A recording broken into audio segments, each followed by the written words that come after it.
새로운 제트기 개발로 공중 패권에 도전하려는 중국. 세계 1위 초강대국이 되고자 하는 중국의 야망은 비밀이 아닌데요. 그것을 위해 신형 전투기에 대한 계획을 포함하여 다양한 군사 개발이 이루어지고 있죠. 그들이 새로운 비밀 무기를 개발하기 위해 다른 국가들의 개발 계획으로부터 설계 정보들을 카피하고 차용했다는 소문이 있어요. 지금 중국이 가진 가장 큰 라이벌은 미국인데요. 비록 능가하는 것은 불가능하지만 중국은 항상 미국의 라이벌 중 하나로 꼽히곤 하죠. 그들의 신형 비밀 스텔스 폭격기는 그들의 야망이 어느 정도인지를 보여줘요. 세계의 모든 초강대국이 6세대 스텔스 폭격기 시대로 접어들고 있는데요. 미국은 상징적인 B2를 대체하기 위해 B-21을 개발 중이며 러시아는 자체 스텔스 폭격기 PAK-DA를 개발 중이죠. 6세대 스텔스 전투기를 향한 이 글로벌 경쟁에서 뒤처지지 않도록 중국은 자체 최신 전투기를 만들고자 해요. 현재 스텔스 전투기 기술의 글로벌 리드는 단연 미국인데요. F-117, F-22, B-2, F-35 등을 보유하고 있어요. 현재는 3기의 다른 전투기가 개발 중이죠. 현재 중국은 5기의 스텔스기를 운용하고 있으며 현재 개발 중인 전투기로 6기가 될 예정이에요. 6월 말 중국 항공기관이 소셜미디어에 이것을 발표함으로써 처음으로 세상에 알려지게 되었어요. 발표에 따르면 이 전투기는 내년에 테스트 준비가 완료될 것으로 예상돼요. 추측. 프로젝트의 비밀스러움 때문에 현재 우리는 추측만 가능할 뿐인데요.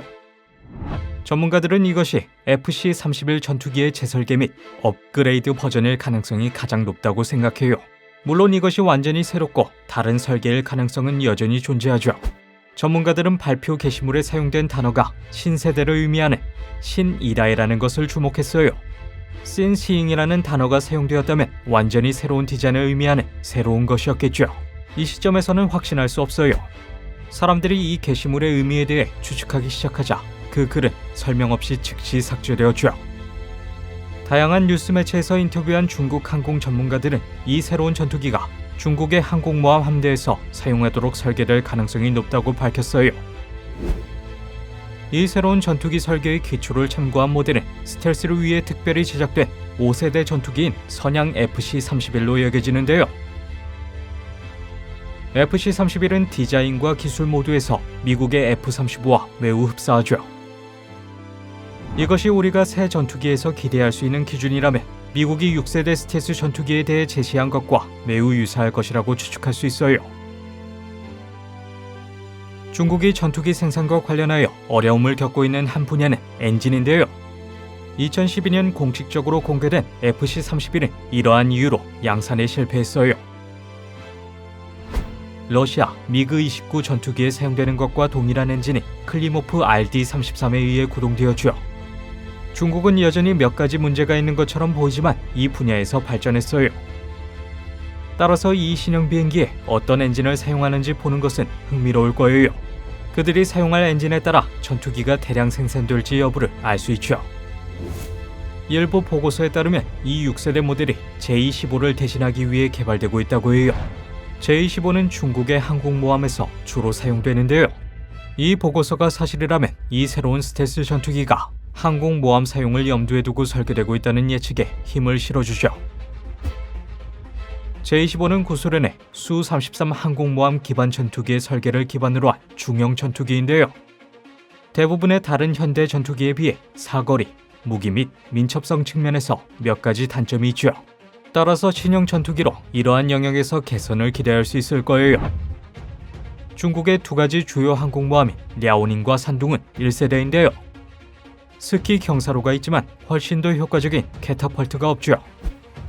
그러나 3번째 주요 항공모함 003에는 캐터펄트가 장착되어 있어요. 새 전투기는 캐터펄트 때문에 003에서 가장 많이 사용될 것으로 보여요. 중국은 최소 2척의 항공모함을 추가할 것으로 보이기 때문에 이는 단기적이겠죠. 이 6세대 스텔스 전투기 개발에 사용될 비용을 고려하면 중국은 그것을 다목적으로 활용할 가능성이 보이며 그것은 지상 기반으로도 사용될 수 있음을 의미하죠. 값비싸고 무거운 전투기를 더 저렴하고 더 작은 전투기와 짝짓는 것은 전 세계 공군의 전술 트렌드인데요. 미국은 F-21 랩터와 F-35를 함께 사용하곤 해요. 러시아는 비슷한 전술로 수-35와 미그-29를 사용하죠. 중국은 일반적으로 비싸고 무거운 트윈 엔진 Z-29와 함께 더 작고 가볍고 민첩한 Z-10을 활용해요. Z-10은 성능은 좋지만 스텔스 능력이 없는 네 번째 전투기이죠. 새 전투기는 Z-10의 대체용으로도 사용될 수 있어요.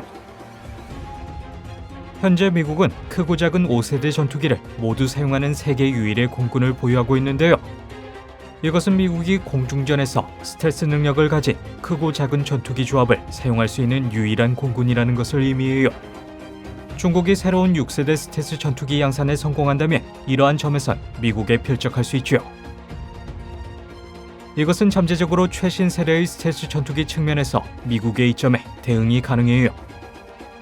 시간이 지남에 따라 전투기 개발에 대한 더 많은 정보가 나오면 중국이 무엇을 준비하고 있는지 알 수 있을 텐데요. 이 전투기가 과대 선전이 되었는지는 그때 가봐야 알겠죠. 중국이 스텔스 전투기 기술에서 앞장서게 될 날이 올까요? 보고서에 따르면 이 6세대 스텔스 전투기는 드론, AI 및 새로운 스텔스 기술을 제어하는 기능을 포함하여 많은 인상적인 기능을 가지게 될 거예요. 또한 적응형 엔진, 스웜 엔진, 초음속 무기 및 레이저 무기와 같은 최첨단 기술을 장착할 수 있죠.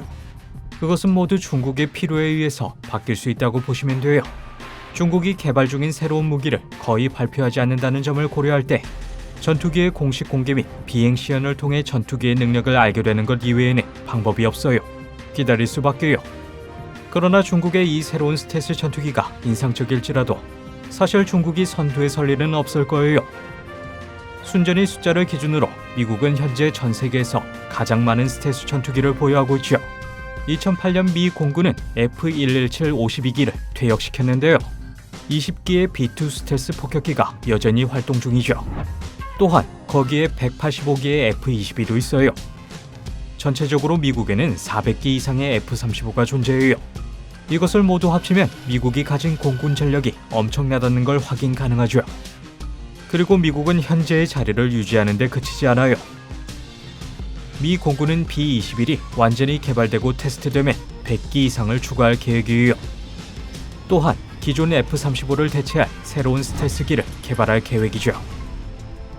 중국의 새로운 전투기는 미국이 가진 공중 지배력을 뒤엎을 목적은 아니에요. 물론 그것을 향한 첫걸음일 순 있죠. 이 전투기는 중국이 전투기 제조 및 설계를 위해 완전한 자체 시스템을 성공적으로 구축했는지 보여줄 거예요. 또한 다른 나라에서 엔진을 조달해야 하는 문제와 관련하여 이전 설계에서 직면했던 문제를 극복했는지도 확인할 수 있겠죠. 이 전투기로 그런 문제들을 해결해낸다면 중국은 공중 패권에서 조금은 걸음마를 뗄 수 있어요. 보고에 따르면 중국은 전투기를 개발하고 테스트하기 위해 17,000 입방미터 6,600톤의 천음속 풍동을 갖춘 시설을 만들었다고 해요. 이것은 중국이 미래 전투기 제조 및 개발 능력 측면에서 완전한 자급자족을 추구하는 방향을 가리키는 것으로 보이지만 현재로서는 새로운 스텔스 전투기의 성능과 관계없이 중국은 세계 공중 패권에서 선두 자리를 노리기엔 아직은 부족한 실정이에요. 프랑스, 독일, 일본과 같은 다른 국가들도 자체 6세대 스텔스 전투기의 연구 개발에 참여하고 있어요. 이 신형 전투기들은 2030년까지 생산이 준비될 것으로 보이죠. 다가오는 10년은 공중전이 어떤 모습으로 변하고 어떤 신기술이 채택될 것인지에 있어 중요할 거예요.